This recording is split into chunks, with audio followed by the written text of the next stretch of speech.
Welcome back to yet another tidbit from the Bible. In this particular quarter, the second quarter of 2021, we are studying the theme of the covenant. Now, I have to admit that the study material provided by the Seventh-day Adventist Church, as good as it often is, in this particular 2 weeks in a row, overlap, and it takes a kind of pedagogical magician to figure out what the difference in theme and outline is for these 2 weeks study. So I will make my choices, present some perspectives in this tidbit, and then other perspectives for the next tidbit, even though they overlap. And with this introduction, let's go straight into the text. We read from Deuteronomy chapter 7, and we read verses 7 to 9. Part of Moses' speeches given to the people before they entered the promised land. This is what he said. The Lord did not set his affection on you and choose you, because you were more numerous than other peoples, for you were the fewest of all people. But it was because the Lord loved you and kept the oath he swore to your forefathers, that he brought you out with a mighty hand and redeemed you from the land of slavery, from the power of Pharaoh, king of Egypt.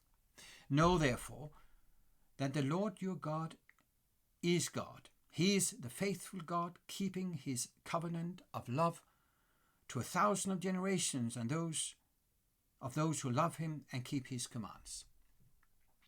Whatever take you make on the covenant, this is core. All the covenants that God has made with human beings are based on God's mercy. They are always taken on God's initiative. He seeks out, he visits, he reveals himself to sinful human. So the very fact that God does that is a sign of his grace. And the very fact that he does so means that every time he speaks, there is an inbuilt, embedded promise. And this is part, of course, what the promise is about. The promise, the criteria for living in that covenant, and then the confirmation through the sacrifice of Jesus Christ. If you notice the last sentence of these 3 verses, God is faithful, keeping his covenant of love to 1,000 generations of those who love him and keep his commands. You will find that this particular expression is quoted exactly word by word many years later by Daniel in captivity in Babylon.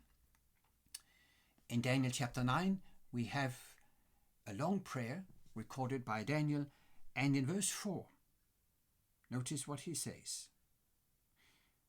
O Lord, the great and awesome God, who keeps his covenant of love with all who love him and obey his commands.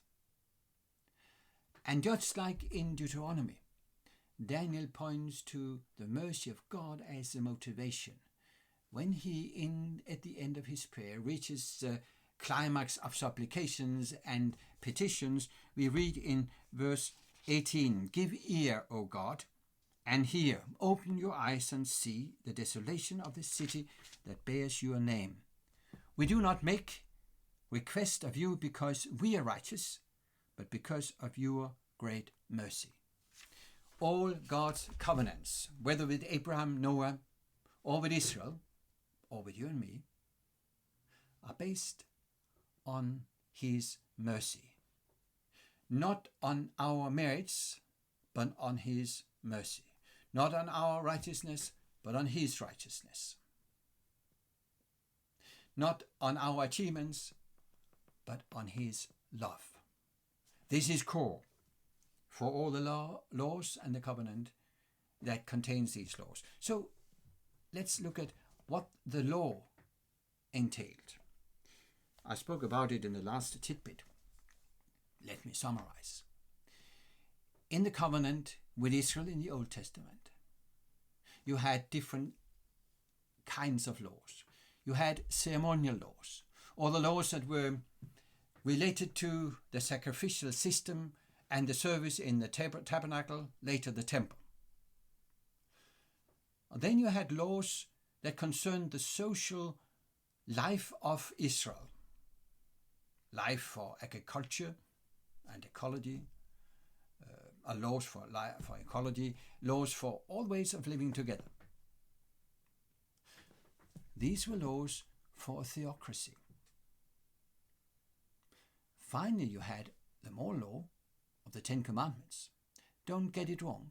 There are moral principles behind the laws given to Israel as a theocracy, even though we may not always in our situation today exactly understand what lay behind the laws. That's our ignorance. There's a historical distance. But there are certain clear distinctions between the ceremonial and the theocratic laws and the Ten Commandments. The ceremonial system pointed to Jesus as a sacrifice and to his service in heaven as our high priest. The ceremonial system, therefore, was deliberately intended to be temporary, to point to the time where the real sacrifice was offered, and when Jesus inaugurated and began his service in the heavenly sanctuary. Laws for the theocracy, they pointed to they were fulfilled, or partly fulfilled because they didn't follow them, in the Old Testament nation. But the moment God's people stopped being a nation, a state, these laws did not apply anymore. Now, is there anything to support that view? And let me tell you, there is. First, let's go to Deuteronomy again and read in chapter 4. Here, Moses reiterates some of the story behind the covenant and the law. He speaks about the giving of the law from Mount Sinai. And we read in chapter 4 from verse 12. Then the Lord spoke to you out of the fire. You heard the sound of words, but saw no form. There was only a voice. And then he declared you his covenant, the 10 commandments, or the 10 words, which he commanded you to follow, and then wrote them on 2 stone tablets. Clearly, this is the 10 commandments as we know them.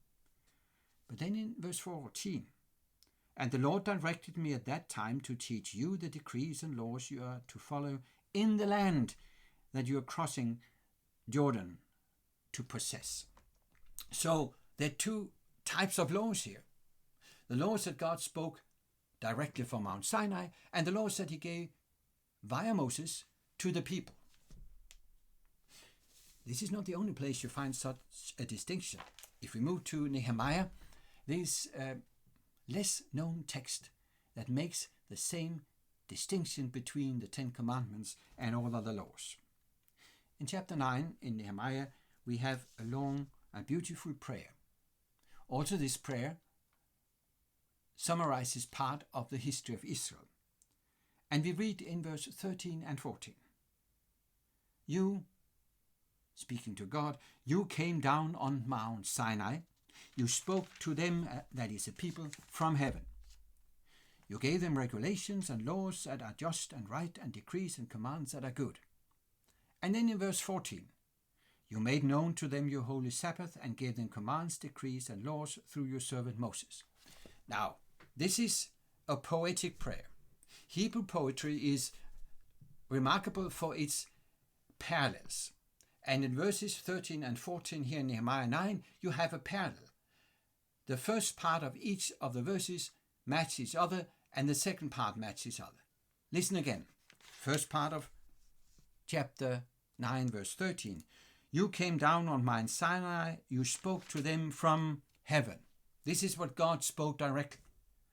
In verse 14, the first part says, you made known to them your holy Sabbath.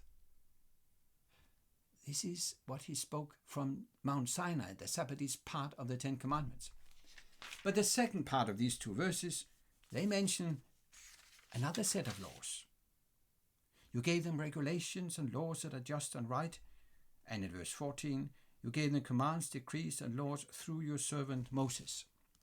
So this distinction between the 10 Commandments and all other laws that were intended to be kept in the land they were to possess, that is, when they formed a theocracy, this distinction you find explicitly mentioned in these two texts. Now, this matches the narrative perspective. As you read the narrative about the giving of the law, there is a marked difference. The 10 Commandments were spoken directly by God's voice from the mountain and written with his own finger. All the other laws were spoken by the Lord to Moses and written by Moses and given to the people. So these explicit texts make the distinction, just as the narrative perspective make it clear, this difference between the laws. So when the Christian church, not to replace the Jewish people, but as an extension of God's people of the Old Testament, as a remnant, when that Christian church no longer functioned as a state, all laws related to the theocracy stopped having a binding function. But the 10 Commandments, the moral law, was and is still binding. They are the universal principles upon which our life with God and fellow men rest. We're going to study those a little more at the next tidbit, but let me close by reiterating. All covenant with God, all laws given by God, are based on the mercy of God. Redemption comes before the giving of the law. Thank you for listening to this tidbit, and you're always welcome to be back next time.